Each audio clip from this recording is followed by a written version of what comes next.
দাবানলের মতো ছড়িয়ে পড়া বিক্ষোভ দমনে পাখির মতো মানুষ হত্যার অভিযোগ উঠেছে ইরান সরকারের বিরুদ্ধে। তাজা গুলি ব্যবহারের ফলে এত মানুষ হতাহত হয়েছেন যে আশেপাশের হাসপাতালে তিল ধারণের ঠাঁই নেই। তাদের চিকিৎসা দিতে গিয়ে রীতিমতো হিমশিম খেতে হচ্ছে হাসপাতাল কর্মীদের।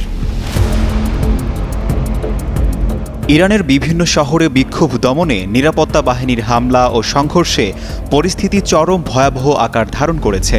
রাতের আঁধারেও থামছে না গুলির শব্দ। রাজপথে ছড়িয়ে পড়ছে মরদেহ, হাসপাতালগুলোতে বাড়ছে লাশের সারি। আর ইন্টারনেট বন্ধ থাকায় দেশের ভেতরের খবর বাইরে আসা কঠিন হয়ে পড়েছে। ইরানের 3টি হাসপাতালের চিকিৎসকেরা জানিয়েছেন তাদের হাসপাতালগুলোতে সংঘাত সহিংসতায় আহত ও নিহতদের ভিড় সামলাতে প্রচণ্ড চাপে পড়ছেন। হতাহতদের বেশিরভাগের শরীরে গুলির ক্ষত রয়েছে বলে জানাচ্ছেন চিকিৎসকরা।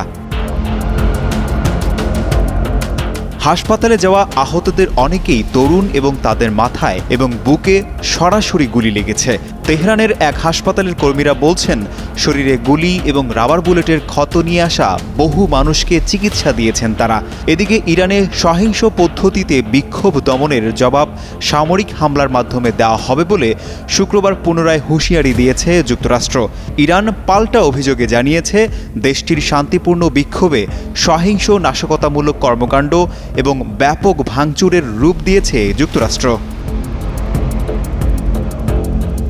ধারণা করা হচ্ছে সহিংসতা শুধু রাজধানীতেই নয়, পশ্চিমাঞ্চলীয় ইলাম ও কেরমানশাহ প্রদেশসহ বিভিন্ন এলাকায় ছড়িয়ে পড়েছে।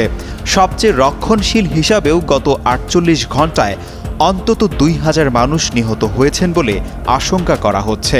উত্তরাঞ্চলের রাশদ শহরের এক চিকিৎসক জানান একটি হাসপাতালেই অন্তত 70টি মরদেহ আনা হয়েছে। ইন্টারনেট বন্ধ থাকলেও সীমিতভাবে স্টারলিংক ব্যবহারকারীদের মাধ্যমে কিছু ভিডিও ও বার্তা বাইরে আসছে। তবে আন্তর্জাতিক সংবাদকর্মীরা বলছেন বর্তমান পরিস্থিতিতে এসব তথ্য স্বাধীনভাবে যাচাই করা অত্যন্ত কঠিন। আশিকুর রহমান, যুগান্তর নিউজ।